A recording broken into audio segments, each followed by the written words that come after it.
नमस्कार साथियों, आज का जो टॉपिक हम लोग कवर करने वाले हैं वो है भारत में तुर्कों का आगमन और आक्रमण। सबसे पहले हम लोग ये समझेंगे कि भारत में तुर्की लोग आए कहाँ से, कैसे आए, कहने का मतलब उनका आगमन कैसे हुआ। आक्रमण तो हम बाद में देखेंगे कि वो कब उन्होंने आक्रमण किया, ये तो बाद की कहानी है। सबसे पहले तो हम ये समझेंगे कि भारत में तुर्की लोग आए कैसे। परंतु इनके आगमन के पहले भी मैं आपको रिवाइज़ कराना चाहूँगा कि पिछले लेक्चर में आप लोगों ने क्या देखा, मोहम्मद बिन कासिम की मृत्यु तक आपने सारी चीज़ें क्या कर ली थी, वहाँ पे कवर कर ली थी। और जब मोहम्मद बिन कासिम की मृत्यु हुई थी उस समय ईरान का जो खलीफा था उसका नाम क्या था, हज्जाज था, ये भी आपको पता है। परंतु उस समय का खलीफा था वो, परंतु तुर्की के समय पे यहाँ पे खलीफा उसकी मृत्यु के बाद, जैसे ही हज्जाज वहाँ पे जिसकी मृत्यु हो जाती है उसके बाद हज्जाज के बाद जो खलीफा बनता है वो बनता है कौन, अब्बासिद। ठीक है, अब्बासिद यहाँ का आप कौन बन गया है, खलीफा बन गया है। तो ये आपको ध्यान रखना है। और ये जो ईरान वाला क्षेत्र है इसको अभी हम किस नाम से जानते हैं, इसको अरब देश के नाम से जानते हैं। ठीक है, अरब देश में मतलब ये तुर्कमेनिस्तान, ईरान, इराक हो गया, उज्बेकिस्तान हो गया, ये सारी चीज़ें आपकी अरब वाले क्षेत्र में आती हैं। तो ये आपको ध्यान रखना है कि अभी मोहम्मद बिन कासिम की मृत्यु के बाद कौन बन गया था वहाँ, मतलब हज्जाज की मृत्यु के बाद कौन बन गया था, खलीफा। अब्बासिद वहाँ पे क्या बन गया था, खलीफा बन गया था। यहाँ से अब हमारी कहानी शुरू होती है। तुर्कियों का आगमन, सबसे पहले हम देखेंगे भारत में तुर्कियों का आगमन कैसे हुआ। तो भारत में आने से पहले कहीं से तो आए ही होंगे, ये तो पहले हम वर्ल्ड हिस्ट्री के हिसाब से हम पहले चल के देखते हैं। ये है आपका ईरान, अफगानिस्तान, पाकिस्तान, भारत, ये चीज़ तो आपको दिख रही होगी साफ साफ। ये हो गया ईरान। इसके थोड़े अगर आप उत्तर में जाएंगे, ईरान के उत्तर में जाएंगे तो आपको यहाँ पे मिलेगा क्या, तुर्कमेनिस्तान। समझ रहे हैं आप। और ये तुर्कमेनिस्तान की जो बॉर्डर है यहाँ पे, ये जो बॉर्डर हो गई ये हो गई, और इसकी ये वाली बॉर्डर हो गई। यहाँ पे क्या होते थे, कुछ तुर्की कबीले होते थे। क्या होते थे, तुर्की कबीले। तुर्की कबीले, तुर्की कबीले मतलब ऐसे लोग रहते थे यहाँ पे जिनको समझ में कुछ नहीं आता था परंतु वो लड़ना बहुत अच्छे से जानते हो, इन कबीले में लोग रहते थे। हुआ क्या, 9वीं शताब्दी के अंत तक, अभी 8वीं शताब्दी में ये बन गया कौन, अब्बासिद खलीफा। उसके बाद 9वीं शताब्दी का जब अंत चालू हो गया, 9वीं शताब्दी के अंत के समय में, लगभग अंत के समय में अब्बासिद खलीफा का प्रभाव भी क्या होने लगा, कम होने लगा। खलीफा जब था तब अच्छा खासा प्रभाव था, परंतु 9वीं सदी के अंत, शुरुआत में तो अच्छा प्रभाव था परंतु अंत तक, 9वीं सदी के अंत में इसका जो प्रभाव था वो कम होने लगा। अब जब इसका प्रभाव कम होने लगा तो स्वाभाविक सी बात है उस समय कोई व्यक्ति का प्रभाव तो जरूर बढ़ रहा होगा, तभी तो दूसरे का प्रभाव कम होगा। तो उस समय प्रभाव इसलिए कम हो रहा था क्योंकि इस अरब देश में जो इस्लामिक तुर्की लोग थे उनका प्रभाव बढ़ने लगा। कैसे बढ़ने लगा, तुर्की लोग मतलब तुर्कमेनिस्तान, समझ रहे हैं आप। ये ईरान के ऊपर जो तुर्कमेनिस्तान है इन लोगों का, ये जो तुर्की कबीले हैं इनका प्रभाव बढ़ने लगा। क्यों, क्योंकि ये लड़ाकू थे, बहुत शानदार लड़ाई करते थे, इस्लाम धर्म का प्रचार तो करते ही करते थे, साथ में लड़ाकू भी बहुत अच्छे थे। और अब्बासिद खलीफा के समय में ही इनका देखिए, अगर आप ये उत्तर वाले साइड में जाएंगे और अगर ये पूर्व वाले साइड में जाएंगे तो इन कबीलों के साथ इनका अक्सर क्या होते रहता था, युद्ध होते रहता था। आए दिन इनके बीच में संघर्ष होते रहता था सत्ता के लिए। तो एक समय ऐसा आया कि अब्बासिद खलीफा का क्या हो गया, प्रभाव पूर्ण रूप से कम हो गया और इस्लामिक तुर्की लोगों का यहाँ पे प्रभाव बढ़ने लगा। कब, 9वीं सदी के अंत के दौरान में। अच्छा, लेकिन दिलचस्प बात ये है, आपको बड़ा मजा आएगा कि जो व्यक्ति जिनका प्रभाव यहाँ पे बढ़ने लगा है इस्लामिक तुर्की लोगों का, 9वीं सदी के अंत में इनका तो प्रभाव देखने को मिला, परंतु 9वीं सदी की जब शुरुआत हुई थी और 9वीं सदी के दौरान जब ये क्या कर रहे थे, ये अब्बासिद खलीफा का जब खिलाफत चल रही थी उस समय यही व्यक्ति लोग इसके महलों में क्या करते थे, नौकर के जैसे रहते थे। मतलब एक तनख्वाह देने वाले, तनख्वाह देके इनको सैनिकों के रूप में नियुक्ति की जाती थी इनके महलों में रहने वाले नौकर थे ये, उस समय दासी के रूप में काम करते थे। कहाँ पे, अब्बासिद खलीफा के समय में, उसकी खिलाफत में और उसके महल के अंदर। किस समय, 9वीं सदी के दौरान में। परंतु अंत तक, 9वीं सदी के अंत तक ये क्या बन गए, एक प्रकार के किंग मेकर बन गए और बहुत जल्द इन्होंने अपनी सत्ता को भी हासिल कर लिया, अपना साम्राज्य को खड़ा भी कर लिया। एक समय ऐसा आया कि इन लोगों को एक उपाधि भी मिली जिसे क्या कहा जाता है, आमिर उल उमरा। आमिर उल उमरा, इसका मतलब समझ लीजिए, मतलब कमांडरों का कमांडर, कमांडरों का कमांडर। इसे उर्दू में आमिर उल उमरा भी कहा जाता है।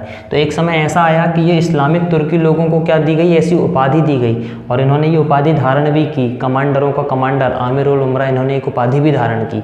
एक समय ऐसा भी आया कि इन लोगों को सुल्तान के नाम से जाना जाने लगा। देखिए, अभी इसके पहले अरबी समय में जब लोग आए उस समय हमने कहीं पे भी सुल्तान शब्द का उपयोग नहीं किया कि ये सुल्तान था, वो सुल्तान था। परंतु जैसे ही तुर्की लोग आए और एक समय ऐसा आया कि बहुत जल्द इन्हें किसके नाम से जाना जाने लगा, सुल्तान के नाम से इनको जाना जाने लगा। तो ये इनकी ऐसी छोटी छोटी कहानियों को आपको थोड़ा समझना पड़ेगा, तब आपको इनके बारे में समझ में आएगा कि यहाँ पे जब अब्बासिद खलीफा की खिलाफत थी, जब यहाँ पे इसका शासन चल रहा था, 9वीं सदी के अंत तक इसका प्रभाव कम हो गया। क्यों? क्योंकि ऊपर नीचे उत्तर साइड में और पूर्वी साइड में क्या हो रहा है, यहाँ पे तुर्की कबीलों के साथ इनका हमेशा क्या होते रहता था, झगड़ा होते रहता था, युद्ध होते रहता था। तुर्की लोग, एक बात बता दूं मैं आपको, युद्ध कौशल में बहुत आगे थे, बहुत उम्दा लेवल का युद्ध करते थे। इस कारण से इसका प्रभाव कम हुआ और इनका प्रभाव बढ़ने लगा। जैसे जैसे इनका प्रभाव बढ़ने लगा, जबकि ये लोग यहाँ पे महल में क्या थे, नौकरशाही थे, नौकर मतलब नौकरी करते थे, यहाँ पे तनख्वाह देके सैनिक के रूप में काम करते थे। परंतु एक समय ऐसा आया कि ये लोग क्या बन गए, एक बहुत बड़ा सत्ता इन्होंने हासिल कर ली, किंग मेकर बन गए एक प्रकार के। और किंग मेकर बनने के बाद कमांडरों का कमांडर जैसी उपाधि, मतलब आमिर उल उमरा की उपाधि इन्होंने धारण की और आगे चल के ये लोग क्या हुए, इन्होंने सुल्तान के नाम से ये लोग आगे जाने भी गए।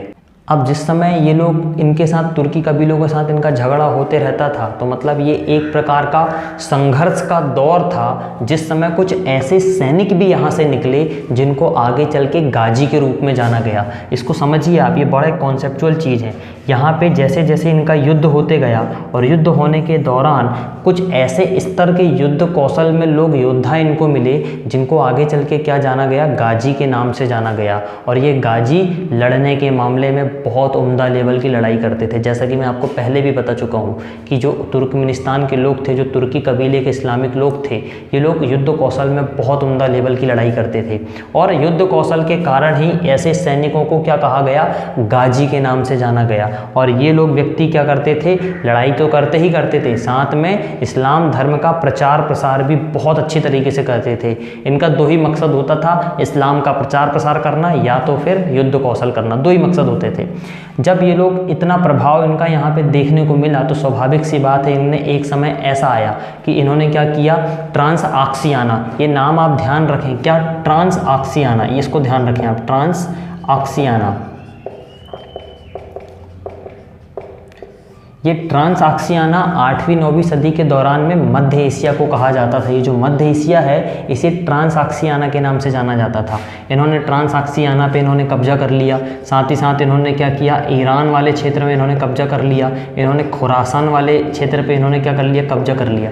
कहने का मतलब, तुर्कमेनिस्तान के इन कबीले के लोगों ने, तुर्कमेनिस्तान तो क्षेत्र था ही था इनका, ये जो ईरान वाला क्षेत्र था इस पे भी इन्होंने कब्जा कर लिया। अफगानिस्तान के खुरासान वाले क्षेत्र में इन्होंने अपना क्या कर लिया, कब्जा कर लिया। एक प्रकार से एक समय ऐसा आया 9वीं सदी के अंत तक कि ये जो तुर्की कबीले थे, इस्लामिक तुर्की कबीले थे, इन्होंने पूरे क्षेत्र में कब्जा कर लिया। और अब इस्लाम धर्म के योद्धा या रक्षक के रूप में किन्हें जाना जाने लगा, इस्लामिक तुर्की लोगों को जाने लगा। मतलब जो व्यक्ति अरब के थे, पहले हम उनको मानते थे कि ये व्यक्ति इस्लाम की रक्षा करते हैं, ये व्यक्ति इस्लाम के रक्षक हैं। परंतु एक समय ऐसा आया कि जो तुर्की इस्लामिक व्यक्ति थे, ये अब क्या हो गए, आपके इस्लाम धर्म के रक्षक हो गए, इस्लाम धर्म के योद्धा हो गए। और इन्होंने ही फिर आगे चल के इस्लाम को क्या किया, आगे बढ़ाया और उसका प्रचार प्रसार किया। अच्छा, ये बात भी एक बिल्कुल सत्य बात है कि भारत में सबसे पहले मुस्लिम आक्रमणकारी कौन है, अरबी लोग हैं, अरब के लोग हैं। परंतु ये बात आप जानते हैं कि अरब लोगों ने जो आक्रमण किया था भारत के अंदर में, मुसलमानों ने जो यहाँ पे आक्रमण किया था, अरबी मुसलमानों ने, वो मात्र एक घटना के रूप में रह गया। उन्होंने भारत को नहीं जीत पाया था। जो कंप्लीट हमारा भारत था, इस पूरे भारत में उन्होंने कहाँ साम्राज्य हासिल किया था, तो ये एक प्रकार की घटना मात्र ही रह गया था। परंतु जो अरबी लोगों ने सपना देखा था भारत को जीतने का, वो सपना किसने पूर्ण किया, आपका पूर्ण किसने किया, तुर्की लोगों ने किया। ये बात बहुत इंपॉर्टेंट है, इस बात को आप बहुत गौर से फरमाइएगा और इसको मेंस आंसर राइटिंग में मेंशन भी करना जरूरी होता है, तभी आपको ये सारी चीज़ें समझ में आती भी हैं और सामने वाला जो चेक करेगा आपकी कॉपी, वो भी जानेगा कि इस बंदे ने बहुत अच्छे तरीके से स्टडी की है। तो भारत में पहले अरबों ने आक्रमण किया, वो भले ही पहले आक्रमणकारी हैं, मुस्लिम आक्रमणकारी हैं, परंतु जीतने वाले व्यक्ति कौन है, तुर्की लोग हैं, जिन्होंने भारत को भी जीता था। तो ये द्वितीय व्यक्ति जरूर थे, परंतु भारत भारत को, आधुनिक भारत को जीतने वाले ये कौन थे, पहले व्यक्ति थे।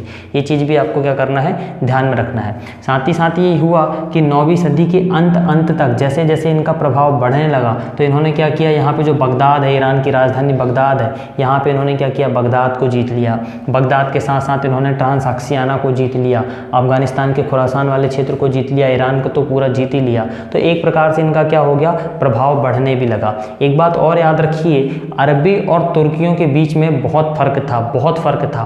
भले ही वो दोनों मुसलमान जरूर थे, परंतु अरबियों से ज़्यादा क्रूर और ख़तरनाक कौन थे, ये व्यक्ति थे। कौन, तुर्की लोग। उनसे ज़्यादा शक्तिशाली भी थे, उनसे ज़्यादा महत्वाकांक्षी भी थे, उनसे ज़्यादा लड़ाकू भी थे, उनसे ज़्यादा इस्लाम धर्म के कट्टरपंथी भी थे।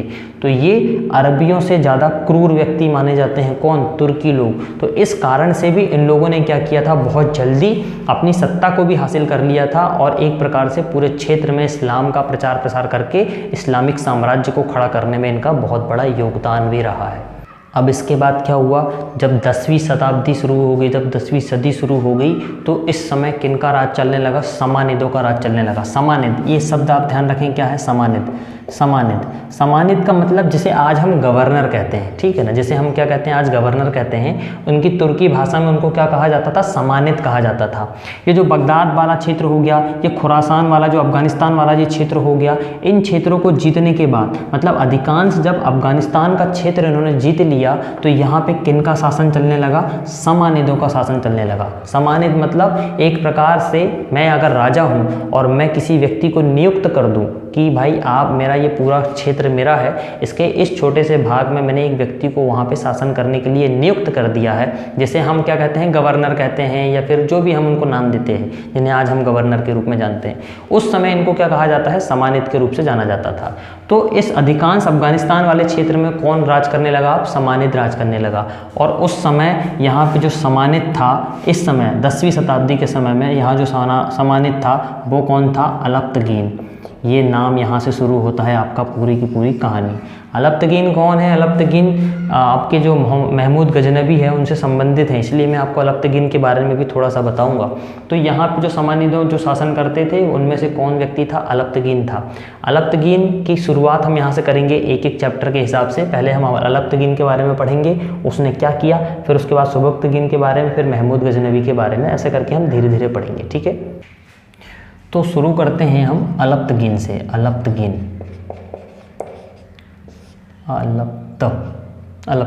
ये पहला शासक है जिसके बारे में हम पढ़ रहे हैं, तुर्की शासक। एक एक करके समझेंगे हम सारी चीज़ें। सबसे पहली बात, ये बंदा पहला तुर्की व्यक्ति था, तुर्की मुसलमान था, जिसका संबंध जो मुसलमानों की भारत विजय से था। इस व्यक्ति का डायरेक्ट संबंध था किनसे, मुसलमानों की भारत विजय से। तो अलप्तगीन पहला तुर्की आक्रमणकारी था। एक बात आप याद रखें, ये क्या था, पहला तुर्की आक्रमणकारी था, तुर्की आक्रमणकारी था, जिसका संबंध किसके साथ था, मुस्लिम लोगों के साथ था, जो लोग कि भारत पे विजय करना चाहते थे। एक बात। दूसरी बात, ये जो था किसका, बल्ख का गवर्नर था, किसका, बल्ख का गवर्नर था। एक बात ये हो गई। तीसरी बात ये हो गई कि जब यहाँ पे ये समानिद था मतलब अफगानिस्तान वाले क्षेत्र में था, तो इसने अपनी जो राजधानी बनाया था, उस राजधानी का नाम क्या था, गजनी था। क्या नाम था, इसने अपनी राजधानी क्या बनाया, गजनी बनाया। तो ये जो गजनी है ना, यहीं से तो शुरुआत होती है गजनी की, अचानक से गजनी तो आता नहीं है। तो अलप्तगीन ने सबसे पहले अपनी राजधानी गजनी बनाई, और गजनी से ही सारे मुस्लिम और तुर्की आक्रमणकारी निकले हैं। तो इसने अपनी राजधानी क्या बनाया, गजनी बनाया। साथ ही साथ ये बहुत ही साहसी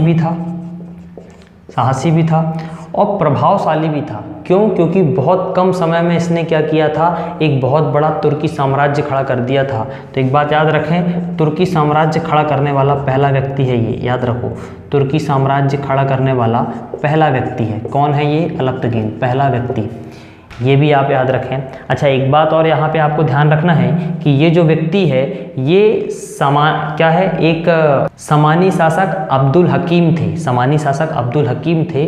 उनका दरअसल ये क्या था, दास था, मतलब एक प्रकार का नौकर था। तो आप इसे ऐसा भी लिख सकते हैं, अगर आप लिख रहे हैं पॉइंट बना के, तो आप इसमें भी लिख लीजिए कि ये जो था समानी शासक अब्दुल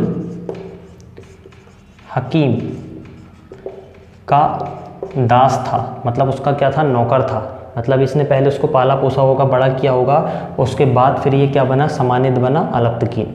तो ये इसकी कहानी है, अलप्तकीन की है। किस क्षेत्र की है, अफगानिस्तान। जब ये अफगानिस्तान वाले क्षेत्र में राज करने लगा तो इसने क्या किया, पहली बात है, पहला तुर्की आक्रमणकारी था जिसका संबंध मुसलमानों की भारत विजय से था। ये बल्ख का गवर्नर था पहली बात, और राजधानी इसने अपनी गजनी बनाई। साथ ही साथ साहसी भी था और पहला ऐसा व्यक्ति था जिसने तुर्की साम्राज्य को खड़ा किया। और अगर इसके बारे में और भी अगर आपको लिखना है तो सीधे लिख लीजिए कि ये सामानी शासक अब्दुल हकीम का क्या था, दास था, जो आगे चल के तुर्की साम्राज्य का क्या बना, सुल्तान बना। तो इनकी हम लोग क्या है, थोड़ी थोड़ी जानकारी लेते चलेंगे, क्योंकि हमें महमूद गजनवी के बारे में पढ़ना है। परंतु महमूद गजनवी का शुरुआत से कहाँ से उसका लिंक जुड़ा हुआ है उसके बारे में थोड़ा थोड़ा तो हमें पता रहना चाहिए। इस कारण से हम लोग इसके बारे में थोड़ा थोड़ा पढ़ते चलेंगे, ठीक है ना। अब अलप्तकीन जब यहाँ पे क्या था, सम्मानित था, यहाँ का शासक बन गया, तो अलप्तकीन की मृत्यु होती है लगभग 977 ईस्वी में। अलप्तकीन की क्या हो जाती है, मृत्यु हो जाती है। किसकी, अलप्तकीन की। और जब 977 में अलप्तकीन की मृत्यु हो जाती है तो फिर एक बात यहाँ पे आ जाती है कि अब गजनी का शासक कौन बनेगा। तो फिर साम्राज्य के लिए शासक बनने के लिए, इस गजनी वाले क्षेत्र का शासक बनने के लिए फिर संघर्ष होता है। तो आगे चल के परिणामतः क्या होता है, अलप्तकीन का एक दासी होता है, गुलाम होता है, और उसका दामाद भी वही व्यक्ति होता है जिसका नाम होता है सुबुक्तगीन। वो आगे चल के गजनी का तख्त हासिल करता है। परंतु इसके बारे में थोड़ा सा हम समझेंगे कि सुबुक्तगीन एक्चुअल में क्या है, क्योंकि मैंने यहाँ पे एक टैगलाइन आपके सामने लिखा है कि वो उसका दास था, साथ ही साथ उसका दामाद भी था। तो इसका पहले कहानी समझ लीजिए कि क्या है। तो अब हम यहाँ से क्या पढ़ेंगे, सुबुक्तगीन के बारे में, जो कि अलप्तकीन का क्या बना, उत्तराधिकारी बना, उसके साम्राज्य का। मतलब गजनी का जो अगला शासक बना वो कौन बना, आपका सुबुक्तगीन। ये हमें अब पढ़ना है, ठीक है। तो सुबुक्तगीन के बारे में हम देख लेते हैं कि सुबुक्तगीन की क्या क्या चर्चा मिलती है। तो अगला शासक कौन है हमारा, सुबुक्तगीन। 977 ईस्वी में जब अलप्तकीन की क्या हो जाती है, मृत्यु हो जाती है, तब कौन शासक बनता है, सुबुक्तगीन बनता है। उसकी मृत्यु के बाद कौन बनता है शासक, सुबुक्तगीन बनता है। पहली बात तो ये अलप्तकीन का क्या था, दास था, प्लस उसका दामाद भी था। दास भी था और क्या था, दामाद भी था। अब समझ लीजिए कि दास कैसा है और दामाद कैसा है, ठीक है। एक व्यक्ति था जिसका नाम था नासिर हाजिर। नासिर हाजिर या हाजी भी कह सकते हैं, इसको हाजी भी कहते हैं। कहीं कहीं हाजी मुझे मिला, कहीं कहीं हाजिर मिला, तो दोनों नाम मैं आपको बता देता हूँ। ये क्या था, एक व्यापारी था। क्या था, व्यापारी था। एक व्यापारी था नासिर हाजी नाम का, जिसने एक लड़के, छोटी सी उम्र के एक लड़के को कहाँ लेके आया, तुर्कमेनिस्तान का एक छोटा सा लड़का था, उसे इसने लेके आया कहाँ, बुखारा, जिस समय अलप्तकीन का शासन चल रहा था। तो वो व्यक्ति जिसने क्या किया, नासिर हाजी ने इस छोटे से बच्चे को जो अलप्तकीन के पास लेके आया था, वही व्यक्ति था कौन, सुबुक्तगीन। इस अलप्तकीन ने उसे खरीद लिया। खरीदने के बाद उसे क्या बना लिया, अपना गुलाम बना लिया। क्या बना लिया, उसको दास बना लिया अपना। परंतु उसका हुनर देख के, उसका जो वर्चस्व देख के, उसका जो ताकत, पावर, साहस देख के बड़ा प्रभावित हुआ कौन, अलप्तकीन। और समय के साथ एक के बाद एक, एक के बाद एक, एक के बाद एक उसे क्या करते गया, वो उच्च पदों पे नियुक्त करते गया। एक समय ऐसा भी आया कि सुबुक्तगीन को आमिर उल उमरा की भी उपाधि दी गई। आमिर उल उमरा की भी उपाधि। और ये क्या है, मैं आपको बता चुका हूँ, कमांडरों का कमांडर की उपाधि होती थी। तो ये तक उपाधि किसे दे दी गई, सुबुक्तगीन को दे दी गई, सिर्फ और सिर्फ उसके टैलेंट की वजह से, उसके हुनर की वजह से। जब ये जवान हो गया, बड़ा हो गया, अलप्तकीन को इसके ऊपर पूर्ण रूप से विश्वास भी हो गया, जो कि इसका गुलाम है, इसने क्या किया, आगे चल के अपनी कन्या का क्या कर दिया, विवाह कर दिया। किसने, अलप्तकीन ने क्या किया, अपनी कन्या का विवाह कर दिया। किसके साथ, सुबुक्तगीन के साथ। इसी कारण से ये क्या बन गया आपका भैया, दामाद बन गया। ऐसा रिलेशन इसका बना हुआ है। कैसा बना हुआ है कि इस टाइप से इसका रिलेशन है कि पहले गुलाम था, बाद में इसके हुनर को देख के उसने अपनी कन्या का विवाह कर दिया। इस कारण से इसका क्या बन गया, दामाद बन गया। यहाँ तक की कहानी तो आपको समझ में आई होगी। भैया 2 मिनट का मेरे को रेस्ट ले लेने दो, ठीक है। चलिए 2 मिनट हो गया। अब क्या होता है कि जब दामाद इसका बन जाता है, दामाद बनने के बाद इसके साम्राज्य, मतलब जो साम्राज्य था अलप्तकीन का, दामाद जब ये बन गया तो स्वाभाविक सी बात है कुछ ना कुछ पावर में तो ये आ गया। जब ये पावर में आ गया और जैसे ही जब ये 977 ईस्वी में जब अलप्तगिन की मृत्यु होती है और ये जब उसका क्या बनता है, सिंहासन उसका हासिल कर लेता है, मतलब साम्राज्य का शासक बन जाता है, उसके बाद से ही सिंहासन रूढ़ होने के बाद ये क्या करता है, आक्रमण करना चालू करता है। और आक्रमण ऐसा नहीं करता है, मतलब जब इसकी शादी हो जाती है, साम्राज्य में शासक बन जाता है, तब ये पूरे क्षेत्र में अपना आक्रमण फैलाना चालू करता है।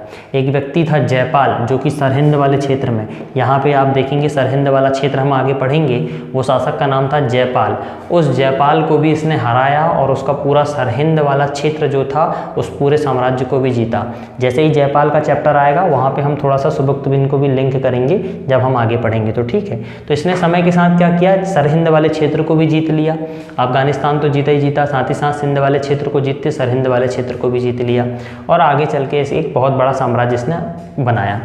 और साथ ही साथ इसकी उपलब्धियों को देख के और इसके साहस को देख के ये जो पूर्वी क्षेत्र है, पूर्वी क्षेत्र मतलब भारत का पूर्वी क्षेत्र है, यहाँ का इसको सुल्तान भी कहा गया। क्या कहा गया, सुल्तान। साथ ही साथ आमिर उल उमरा की भी इसको उपाधि दी गई है, मैं आपको बता चुका हूँ। जैसे जैसे समय बीतते गया, इंसान बुढ़ा होते गया, परंतु क्या हुआ, 997 ईस्वी में क्या हुआ, ये बंदा मर गया। 997 ईस्वी में इसकी क्या हो गई, मृत्यु हो गई। 997 ईस्वी में मृत्यु हो गई।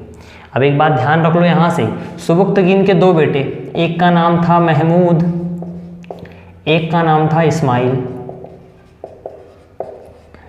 ये इन दोनों को ध्यान रखना है क्योंकि अब आगे आपको इन दोनों के बारे में पढ़ना है। तो 997 में मृत्यु हो गई। मृत्यु के पहले भैया दो बेटे तो थे ही थे, याद रखना है, महमूद और इस्माइल, ये दोनों बच्चे थे। कहने का मतलब सुबुक्तबिन जब मरा उसने अपने दोनों बच्चों के लिए एक बहुत बड़ा साम्राज्य छोड़ के गया था। अब सवाल यहाँ पे ये उठता है कि उसका उत्तराधिकारी दोनों में से कौन बनेगा, ये बात यहाँ पे एक आती है।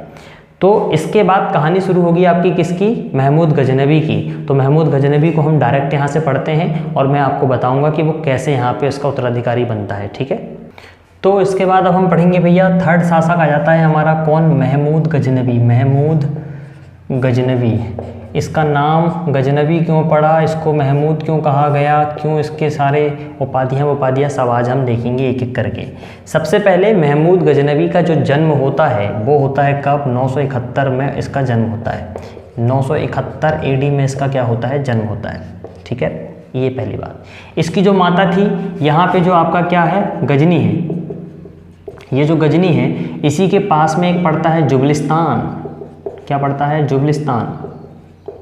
इसकी माता जो थी जुबलिस्तान के एक धनी व्यक्ति की कन्या थी, इसी कारण से महमूद को जुबली का क्या कहा जाता था, गजनी कहा जाता था। इस व्यक्ति को क्या कहा जाता था, जुबली का गजनी, जुबली का महमूद, ठीक है, ये कहा जाता था। जुबली का महमूद गजनवी जो भी है, ये इनको कहा जाता था। अब भाई साहब बने 997 से 98 के बीच में, ये बने शासक, गजनी के शासक बने। इन्होंने 997-98 के बीच में गजनी, जब इनकी पापा की मृत्यु हुई उस समय इन्होंने क्या किया, गजनी का तख्त हासिल किया। परंतु एक बात मैं आपको बता दूं, शुरुआती दौर में गजनी का जो उत्तराधिकारी बना था सुबुक्तगिन के बाद, वो इसका भाई बना था कौन, इस्माइल, ना कि महमूद गजनवी। और ये क्यों बना था उत्तराधिकारी, इसकी कहानी भी मैं आपको बता देता हूँ, छोटी सी कहानी, बाकी तो हम आगे उसको पूरा देख ही लेंगे। यहाँ पे सरहिंद वाले क्षेत्र में जो जयपाल के साथ जो लड़ाई होती है सुबुक्तगिन की, ठीक है ना, उस समय महमूद को भी एक समय, मतलब उस समय महमूद भी एक योद्धा बन चुका था, जवान था, और एक बहुत बड़े क्षेत्र की उसको क्या दी गई थी, जिम्मेदारी भी दी गई थी। एक समय ऐसा आया था कि जयपाल ने क्या किया था, सरेंडर कर दिया था, मतलब आत्मसमर्पण कर दिया था, संधि के लिए प्रस्ताव पहुँचाया था। सुबुक्तगिन ने उस संधि को मान भी लिया था, परंतु क्या था, महमूद ने उस संधि को मानने से इनकार कर दिया था और उसके पापा ने उसकी बात नहीं माने थे। इस कारण से ये क्या था, सुबुक्तगिन से नाराज चल रहा था और महमूद गजनवी और उसके पापा के बीच के संबंध उतने अच्छे नहीं थे। ये जो युद्ध हुआ था इसको मैं जयपाल के समय में आपको पूरा डिटेल से बताऊंगा कि कैसे सुबुक्तगिन के बीच में संधि प्रस्ताव आया, क्या सारी चीज़ें हुई, क्या सारी चीज़ें हुई, तो ये हम आगे पढ़ेंगे सरहिंद के समय में, ठीक है ना। तो सबसे पहले शासक उसने किसको बनाया, अपने छोटे बेटे इस्माइल को बनाया, गजनी का शासक बनाया। परंतु ये बात महमूद गजनवी को पसंद नहीं आई। उसने क्या किया भैया, फिर इस्माइल के विरुद्ध विरोध किया। विरोध करने के बाद उसको बंदी बना लिया। बंदी बनाने के बाद बाद 977 ईस्वी में ये क्या 997-98 ईस्वी के बीच में क्या बन गया, गजनी का शासक बन गया। तो महमूद गजनवी 998 ईस्वी में क्या बन गया था, गजनी का शासक बन गया था। और एक बात याद रखना, ये व्यक्ति पहला मुस्लिम सुल्तान है, पहला विश्व में, मतलब इसको वैधानिक कहा जाता है। इसे आप ऐसे लिख सकते हैं कि ये विश्व का पहला वैधानिक मुस्लिम सुल्तान है। ये बड़ा इंपॉर्टेंट है, बहुत इंपॉर्टेंट है ये। तो पूरे विश्व में ये पहला ऐसा सुल्तान बना जिसको वैधानिक दर्जा दिया गया, मतलब पूरे वर्ल्ड का पहला मुस्लिम सुल्तान कौन है आपका, महमूद गजनवी है। ये आपको ध्यान रखना है। और जैसा कि मैंने आपको बताया था कि ये तुर्की कबीले थे जिनके साथ इनका संघर्ष होते रहता था, तो इन्हीं आदिवासियों से, इन्हीं तुर्की आदिवासियों से अपनी हिफाजत करने के लिए, इस्लाम धर्म की हिफाजत करने के लिए, एक उसका मजबूत रक्षक बनने के लिए मध्ययुगीन कालीन के जो इतिहासकार हैं, इसी वजह से इसे क्या कहते हैं, इस्लाम धर्म का इसे नायक कहा जाता है या छवियों का विनाशक। ये दो उपाधियाँ इसको दी जाती हैं, किसे, महमूद गजनवी को। एक तो कहा जाता है इसे क्या, इस्लाम का नायक, इस्लाम का नायक। साथ ही साथ इसे क्या कहा जाता है, छवियों का विनाशक, छवियों का विनाशक। ये दो चीज़ों से भी इसको नवाजा गया है। और ये बातें किसने कहा है, मध्ययुगीन कालीन के जो इतिहासकार रहे हैं उन लोगों ने इसको इसी वजह से कहा है, क्योंकि ये आदिवासियों के साथ इसका जब भी युद्ध होता था तो उनसे लड़ने के दौरान इसने इस्लाम की बहुत अच्छे तरीके से हिफाजत की थी। इसी कारण से इसको ये मध्यकालीन जो इतिहासकार है उसने इसको दो उपाधियाँ दी हैं। क्या, एक था आपका इस्लाम का नायक और एक था आपका छवियों का विनाशक। साथ ही साथ इसके साम्राज्य में एक बहुत ही प्रसिद्ध कवि हुए जिसका नाम था फिरदौस, जो कि फारसी नवजागरण के कवि थे। तो इसके साम्राज्य के वो क्या थे, कवि थे, दरबारी कवि थे। कौन, फिरदौस। ये बहुत इंपॉर्टेंट है भैया, इसको आप ध्यान रखना। फिरदौस जो थे, जो कि क्या थे, फारसी कवि थे, जो कि इसके क्या बने, दरबारी कवि बने। किसके, महमूद गजनवी के दरबारी कवि बने। और इसी के शासनकाल में ही इसने एक रचना की थी, किसने, फिरदौस ने, जिसका नाम था शाहनामा। शाहनामा कई बार प्री में पूछा गया है कि शाहनामा किसके शासनकाल में रचना हुई है, किसके शासनकाल में शाहनामा की रचना हुई है। तो याद रखना, महमूद गजनवी के शासनकाल में शाहनामा की रचना की गई है। और किसने की है, फिरदौस ने की है। और फिरदौस कौन था, फारसी नवजागरण का एक कवि था, जो कि महमूद गजनवी का भी दरबारी कवि रहा है। ठीक है, तो इस हिसाब से जब ये फारसी था और इसकी फारसी संस्कृति तो इसकी थी ही थी, और महमूद गजनवी क्या था, इस्लामिक संस्कृति, इस्लामिक कल्चर वाला था। तो एक समय ऐसा आया कि महमूद के दरबार में या महमूद के साम्राज्य में अब यहाँ पे क्या हो गया, फारसी जो हो गई, यहाँ की क्या बन गई, संस्कृति भी बन गई, प्लस यहाँ की क्या बन गई, भाषा भी बन गई। फारसी यहाँ की क्या बन गई, संस्कृति भी बन गई और भाषा भी बन गई। कहने का मतलब यहाँ पे आप समझ जाइए, अगर आपसे कथन वाले क्वेश्चन में ये पूछ लिया जाए कि महमूद गजनवी के साम्राज्य में फारसी वहाँ की क्या थी, दरबारी भाषा थी, तो कथन सही है गलत है, एकदम सही कथन है। क्योंकि आगे चल के उन्होंने क्या किया था, फारसी को अपनी संस्कृति भी बना ली थी और उसको भाषा भी बना ली थी। ठीक है, इस हिसाब से आप ये चीज़ कह सकते हो कि तुर्की लोग ना सिर्फ केवल इस्लामिक हुए, बल्कि वो आगे चल के फारसी भी हो गए। उनकी संस्कृति फारसी भी थी और इस्लामिक भी थी। और क्यों, क्योंकि उनके दरबार में जो कवि थे फिरदौस, उनके कारण से ये सारी चीज़ें हुई। तो यहाँ पे बिल्कुल कंफ्यूज होने वाली बात बिल्कुल भी नहीं है। एक एक चीज़ आपको स्पष्ट रूप से देखना है। क्यों, क्योंकि ये सवाल प्री में कई बार आता है, कई दफ़ा आता है प्री में या मेंस में। आपको ऐसा सवाल उठा के पटक दिया जाए कि महमूद गजनवी तुर्की इस्लामिक होने के साथ साथ फारसी भी था, या फारसी संस्कृति को भी मानता था, या फारसी नवजागरण के लिए वो उसने बहुत सारे कार्य किए।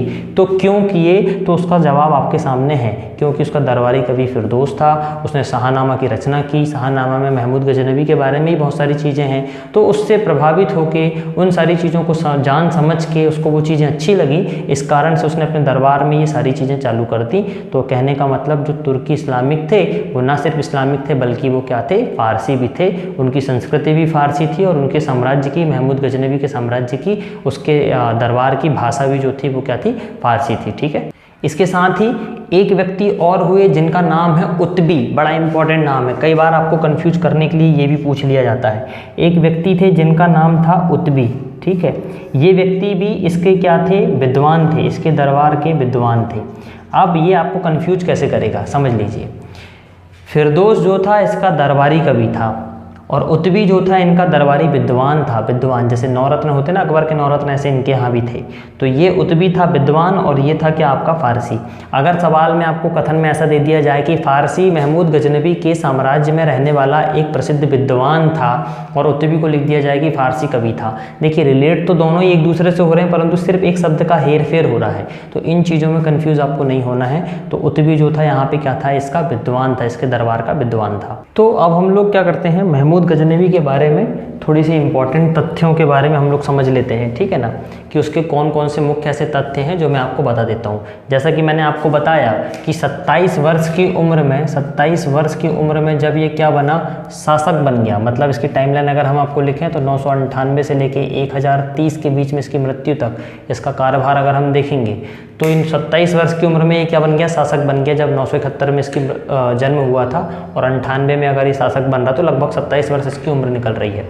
तो क्या माना जाता है कि मुस्लिम विश्व का सबसे पहला वैधानिक सुल्तान था महमूद गजनबी। एक बात आपको ये ध्यान रखनी है इंपॉर्टेंट तथ्य में, एक व्यक्ति हुए जो कि बगदाद के खलीफा थे। उस समय बगदाद के जो खलीफा थे उनका नाम है अल कादिर बिल्लाह, जो बगदाद के उस समय खलीफा थे। उन्होंने क्या किया था, महमूद गजनबी को एक उपाधि से नवाजा जिसका नाम था यामिन उद्दौला। यामिन उद्दौला नामक उपाधि से उन्होंने क्या किया, महमूद गजनबी को नवाजा। और यामिन उद्दौला का हिंदी में मतलब होता है कि जो साम्राज्य है, अफगानिस्तान का जो साम्राज्य है उसकी दक्षिण की उसे भुजा का नाम दिया गया।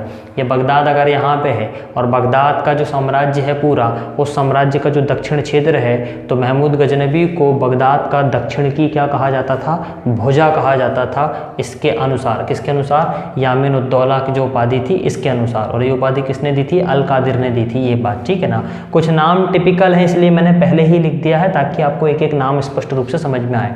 साथ ही साथ एक और उपाधि उन्होंने दी थी जिसका नाम था अमीन उल मिल्लत। अमीन उल मिल्लत जिसका हिंदी में अर्थ होता है धर्म संरक्षक। ये भी उपाधि उन्होंने दी थी किसने, बगदाद के खलीफा ने।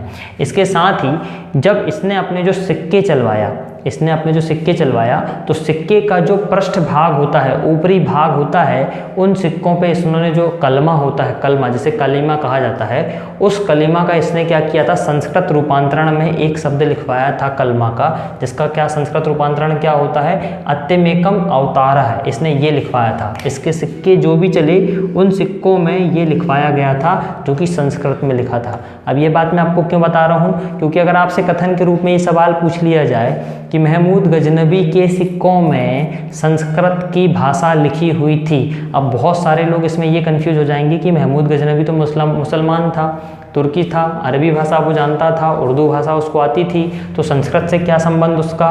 तो नहीं भैया, ऐसा नहीं है। इसने अपने सिक्कों के पृष्ठ भाग में ही जो कलमा होता है उसका संस्कृत का भाषांतर लिखवाया था, जिसका क्या था, अत्यमेकम अवतार है, उसके सिक्कों में लिखा हुआ मिला है। और दूसरी तरफ किसकी, महमूद गजनबी का चित्र अंकित होता था। ये बात आपको यहाँ पे क्या करना है, ध्यान रखना है। महमूद गजनबी ने लगभग 1000 ईस्वी से लेके 1027 के बीच में इसने भारत उपमहाद्वीप पे लगभग 17 बार आक्रमण किया और 17 की 17 बार आक्रमण करके इसने भारत को कहीं ना कहीं रूप से नुकसान पहुंचाया गया है। दरअसल ये हर साल करता था, और भारत के उपमहाद्वीप पे क्या करता था, हर साल क्या करता था, ये आक्रमण करता था। तो 1000 से 1027 के बीच में इसने क्या किया, लगभग 17 बार आक्रमण किया। अब आक्रमण क्यों करता था, क्योंकि आक्रमण ये इसलिए करता था क्योंकि जो इसकी नज़र थी ना भारतीय क्षेत्र में, उन क्षेत्रों में थी जहाँ पे धन संपदा ज़्यादा है। जैसे कुछ बड़े मतलब रहस्यमय मंदिर हो गए जहाँ पे सोना चांदी गड़े हुए हैं, जिसमें से सोमनाथ का मंदिर भी एक ऐड है। तो इस टाइप की जगहों पे इसका आक्रमण करने का शुरू से ही उद्देश्य था, मतलब लूटने का बहुत बड़ा इसका क्या था, उद्देश्य था। तो इस कारण से इसने क्या किया, भारतीय उपमहाद्वीप पे 17 बार इसने क्या किया, आक्रमण किया था। जिसमें इसने जो लास्ट आक्रमण किया था जाटों के विरुद्ध किया था, उसके पहले इसने सोमनाथ मंदिर को लूट के भी गया था। अच्छा, एक बात और यहाँ पे आप ध्यान रखना कि जब इसने महमूद गजनवी ने भारत पे आक्रमण करना शुरू किया तो इसने उस वक्त भारत पे आक्रमण शुरू किया जिस समय भारत में राजपूत शक्ति जो चल रही थी वो कमज़ोर पड़ चुकी थी। मतलब महमूद गजनवी जब यहाँ पे अपना साम्राज्य स्थापित कर रहा था उस समय भारत में क्या था, राजपूत साम्राज्य भी चल रहा था, जिसको हम आगे पढ़ेंगे। परंतु इसने भारत पे तब आक्रमण किया जब ये राजपूत शक्ति क्या होने लगी, क्षीण होने लगी, कमज़ोर हो गई। तब इसने क्या किया, भारत पे आक्रमण किया। और जो भी धन संपदा यहाँ से लूटी जाती थी उसका एक बहुत बड़ा हिस्सा गजनी पहुँचाया जाता था, ताकि गजनी को एक बहुत बड़ा वैभवशाली एक क्या बनाया जाए, उसको गजनी को क्या बनाया जाए, अफगानिस्तान की राजधानी बनाया जाए। तो गजनी के विकास के लिए बहुत सारी धन संपदा कहाँ पहुँचाया जाता था, यहाँ पे गजनी अफगानिस्तान में पहुँचाया जाता था। अच्छा, ये व्यक्ति महत्वाकांक्षी भी था। जिन व्यक्तियों को इसने जीता, जिन क्षेत्रों को इसने जीता, उनके बारे में जानना भी चाहता था। जैसे अगर यहाँ पे जयपाल को इन्होंने जीत लिया तो जयपाल को अगर जीत लिया तो उसके बारे में, उसकी पूरी पुस्तों के बारे में इसको जानने का बड़ा शौक था। जितने व्यक्ति को इसने जीता, जितने मंदिरों को इसने जीता, लूटा, जिन क्षेत्रों को इसने जीता, जहाँ इसने अपना साम्राज्य खड़ा किया, इनको उन क्षेत्रों के बारे में, उन व्यक्तियों के बारे में जानने का भी बड़ा शौक था, क्योंकि महत्वाकांक्षी व्यक्ति था। तो इसने क्या किया, एक व्यक्ति को नियुक्त किया जिसका नाम था अल-बरूनी। बड़ा इंपॉर्टेंट नाम है। अल-बरूनी कौन था, तो याद रखना महमूद गजनवी के समय का विद्वान व्यक्ति था ये। तो अल-बरूनी को इसने क्या किया, नियुक्त किया और उसे भारतीय उपमहाद्वीप में भेजा, वहाँ का लेखा जोखा रखने के लिए कि जिन लोगों को, जिन क्षेत्रों को हमने जीत के आए हैं, उन क्षेत्रों को आप जाओ, उनकी तहकीकात करो, उनके बारे में पता करो कि वो कहाँ से थे, कैसे थे, इनके बारे में पूरा मेरे को डिटेल चाहिए। ऐसा वो क्या करते थे, या करते थे। साथ ही साथ उसने क्या किया, जब वो भारत आया, अल-बरूनी भारत आया, भारतीय उपमहाद्वीप के अंदर आते ही उसने क्या किया, एक रचना लिखी, अरबी भाषा में लिखी, जिसका नाम था अल हिंद। बहुत इंपॉर्टेंट है ये जो अल हिंद है कृति, किसकी कृति है ये, अल-बरूनी की है, अल हिंद। और ये किस भाषा में है, अरबी भाषा में है ये भी आपको ध्यान रखना है। तो अल हिंद की रचना किसने की है, अल-बरूनी ने की है, और इसकी भाषा क्या है, अरबी भाषा है। एक बात, और यही मात्र इकलौती किताब है जो कि आज के इतिहासकारों के लिए, उस समय के लिए क्या है, एक प्रकार का ऐतिहासिक स्रोत बन के रह गया है, जिसके माध्यम से ये महमूद गजनवी के बारे में जान पाते हैं, और महमूद गजनवी ने कहाँ पे क्या किया है, ये सारी चीज़ें ये लोग जान पाते हैं। इसके अतिरिक्त क्या हुआ, जब 1030 में क्या हुआ, इसका देहांत हो गया। फिर आगे चल के क्या हुआ, बीमार हो गया। इसको ना तो किसी ने मारा, ना ही इसको किसी साजिश के थ्रू मारा गया। महमूद गजनवी क्या हो गया, 1030 में उसके देहांत हो गया। तो ये पूरी कहानी है किसकी, महमूद गजनवी की, और महमूद गजनवी से संबंधित उन सारे तथ्यों की जो कि आपके लिए क्या है, इम्पॉर्टेंट है। एक बात और आप यहाँ पे ये चीज़ ध्यान रखिएगा कि जब अल-बरूनी यहाँ पे भारतीय उपमहाद्वीप में आया था और इसने जो अल हिंद जो लिखा हुआ है किताब, इस अल हिंद के लिए क्या हुआ है, यहाँ भारतीय उपमहाद्वीप के जो संस्कृत के विद्वान थे उनके परामर्श से ही इसने यहाँ पे लिखा है, क्योंकि उस समय भारतीय उपमहाद्वीप की जो भाषा थी वो संस्कृत भाषा ज़्यादा चलती थी। तो संस्कृत के विद्वानों के परामर्श से ही इसने क्या लिखा हुआ है, अल हिंद लिखा हुआ है। कई दफ़ा ऐसा होता है कि इंटरव्यूअर आपसे कई बार पूछ लेता है कि अल-बरूनी ने जो किताब लिखी है उस किताब में क्या संस्कृतीय विद्वानों का भी कोई हाथ है क्या, तो आप बिल्कुल कह सकते हैं कि जी हाँ। जब अल-बरूनी यहाँ पे आया तो उसको पता ही नहीं था कि कहाँ पे क्या है, तो इसी कारण से उसने क्या किया, कुछ संस्कृत के विद्वानों के साथ परामर्श किया, उसके बाद उसने अल हिंद लिखा। तो ये थी महमूद गजनवी की पूरी रूप से कहानी और गजनवी साम्राज्य का पूरा, गजनी साम्राज्य का पूरा इतिहास। इसके बाद हम पढ़ेंगे मोहम्मद गौरी के बाद में। मोहम्मद गौरी भी अपने आप में एक बहुत बड़ा चैप्टर है, उसको भी हम शुरुआत से पढ़ेंगे कि गौरी वंश कहाँ से शुरू होता है और भारत में उसका क्या रोल काल है, ठीक है ना। तो अभी हमने महमूद गजनवी के 17 आक्रमणों के बारे में नहीं पढ़ा है, तो उसके महमूद गजनवी के जो 17 आक्रमण हैं वो मैं आपको अगले लेक्चर में बताऊँगा, क्योंकि अभी लेक्चर कुछ ज़्यादा ही बड़ा हो गया है। इस कारण से आपको टाइमिंग का थोड़ा भी ध्यान देना पड़ता है, वीडियो अपलोड नहीं हो पाती है इस कारण से, ठीक है ना। तो अगले लेक्चर में हम मोहम्मद गौरी के साथ साथ महमूद गजनवी के भारत में जो 17 आक्रमण हुए हैं उन 17 आक्रमण को थोड़ी थोड़ी डिटेल देख लेंगे कि पहला आक्रमण इसने कब किया, कहाँ पे किया, दूसरा, तीसरा, चौथा से लेकर 17 तक हम लोग सारे आक्रमण देखेंगे।